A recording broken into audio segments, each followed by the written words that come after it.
Oklahoma makes a visit down to Fort Collins today. TCU, Fort Worth. 55-24. They come up on the wrong end. First time with not counting the COVID season since 1999. Our producer, Rob Dowser, hit us with that. Almost 24 years that they lost 2 games back-to-back in the regular season, and they didn't just lose tonight. They got knocked out. Trevor, obviously, we're going to start with you. It's your show here. Oklahoma, they started top 10. They got this bright, charismatic, big-time, universally recognized coordinator as a head coach who comes back home. You got a quarterback that's already thrown for 6,000 or 7,000 yards at UCF to come and run the show.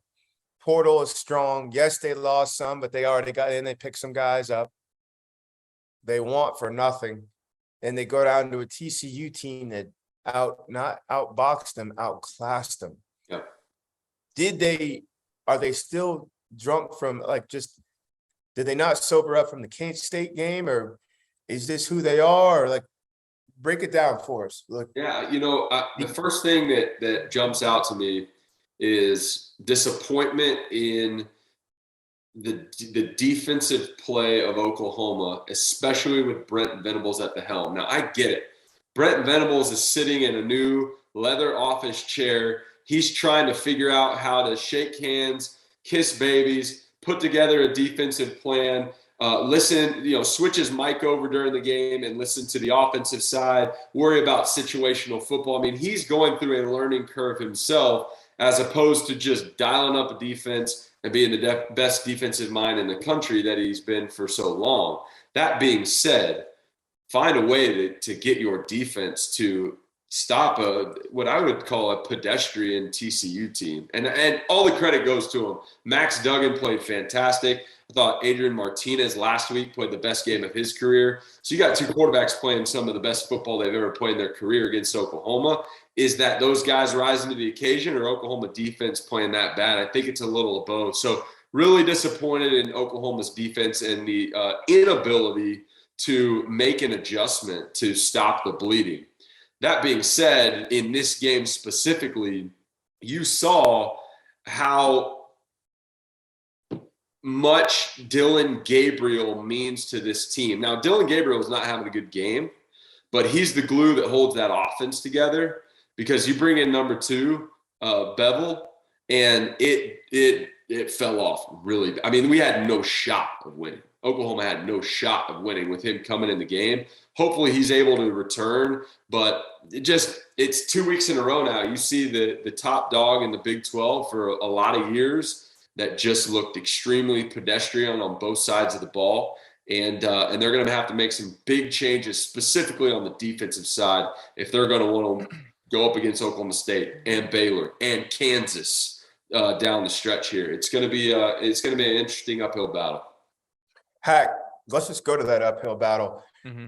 Given what they are unveiling themselves to be, now this is back-to-back weeks, couldn't really stand up and get the job done in Manhattan. Now they go down here to Fort Worth and get laid out. And you got monsters and a beast. We'll call Kansas a beast right now in front of you. Yet, how do you stabilize something like this?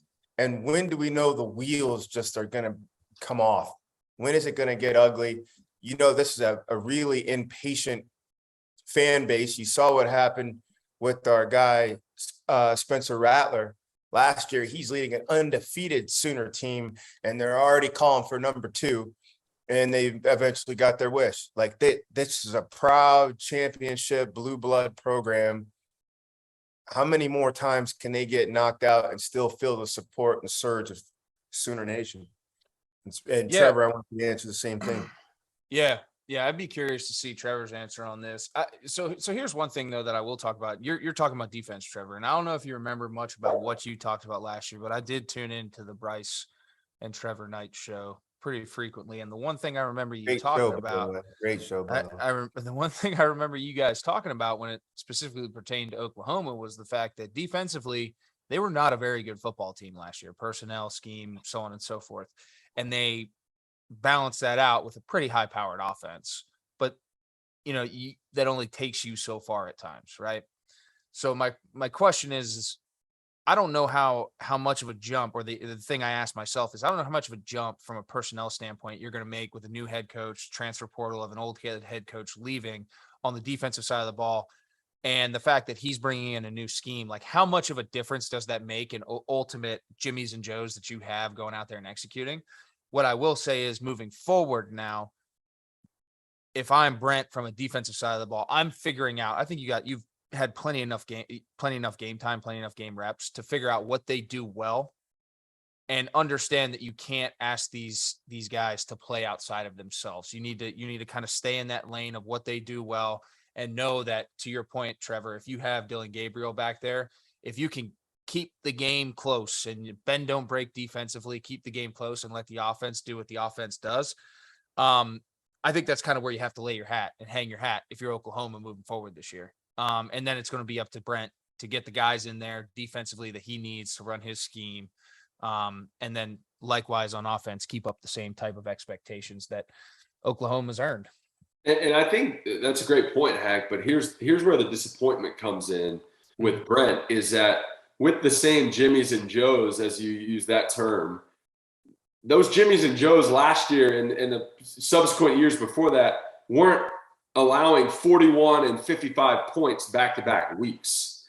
They've got enough talent on that side of the ball to make an adjustment. I think that as an Oklahoma fan is what everybody is so disappointed in is, hey, you've got the best defensive mind in college football, arguably, and you're not making adjustments with the guys that you have that are on scholarship, that are 4 and 5 star guys, maybe some 3-star guys up at OU, and you're not making adjustments against an unranked TCU team that's putting up 55 points. I mean, that's where the disappointment comes in. To your point, though, give him some time. I get it. It's year one. Yeah. They had a bunch of craziness going. It was kind of a mad dash to the finish line and getting some guys in the transfer portal, getting some guys to stay and not go with Lincoln to SC. I mean, it was crazy, but you're the best defensive mind in the country. You got to find a way to get it done and No doubt. stop the bleeding. But what if the bleeding gets to say 6-6 or 7-6? When we get to the end and it's the Sooner football luncheon or end of the year deal, and it's 6-6 or 7-6. Well, I don't remember the last time that's unacceptable because I don't remember the last time an Oklahoma team. It had to have been before Bob Stoops. It's been 20 plus years that they were under 5. If they were under 500 or even. But I only ask that because Texas remains, Oklahoma State, Baylor remain, the Jayhawks are still hanging out front. Iowa State's a knuckleballer. The weight of their schedule is in front of them. Yep. And if we're already seeing them get caught and get knocked out in some of these bars that they would normally be the alpha dog in, like, how are we supposed to envision them going straight on through with the same crew? It's not like they're waiting for guys to get back healthy. This is the crew. This is the crew. And the worst part about that is not like they dropped a non-conference game. They are 0-2 in conference, which means they got an uphill battle. And you talk about, hey, you drop one at the beginning of the year and you're Utah, right? You can still go out west and you can win your conference and accomplish some of the goals that you want to accomplish. You're 0-2 against 2 of the teams that we picked to finish in the back half of the conference. To your point, George, you got an uphill battle to even get to the point where you're in the conversation of, well, you're not in the conversation, I guess is the point. Like, you're not going to the Big 12 title game. It is a failed season already in Norman, if you ask me. Before we roll, Dylan Gabriel, is this what obviously – all Sooner fans want to see him play at his absolute best, but could you have seen this coming out of him? And look, where do they go with that trigger man? Because a whole lot of schools have great quarterbacks, but I don't know too many programs who are anchored or triggered as much by the quarterback as this program has been in the last decade. He's an incredible Band-Aid. Despite the last 2 weeks, a guy that has the experience that he has, that can come in and drive culture, that understands the offense. He's a godsend for that Oklahoma team. Him going down, to my point earlier, proved that, because they don't have the depth behind him. They got to go out and get some cats, whether it's the transfer portal or some guys coming through this recruiting pipeline to kind of fill that room back up. And we've talked about it. You lose two guys that are starting at big-time programs in Caleb Williams at USC and Spencer Rattler at South Carolina. Say what you want about them. That's depth in a QB room. That's a hit. And so you see Dylan Gabriel go down this week, and that is a blow to Oklahoma. You got to be on your hands and knees hoping and praying that he stays healthy the rest of the year, or it could get really, really bad. I think last week, not to dwell on last week, but I thought Dylan Gabriel played really well in the loss to Kansas State. They gave up 41 points. Tough to win that way, but he is the glue on that offensive side of the ball. We're dropping our merch. We got to start calling Underwood Daddy Brad. But I'm a big pod guy.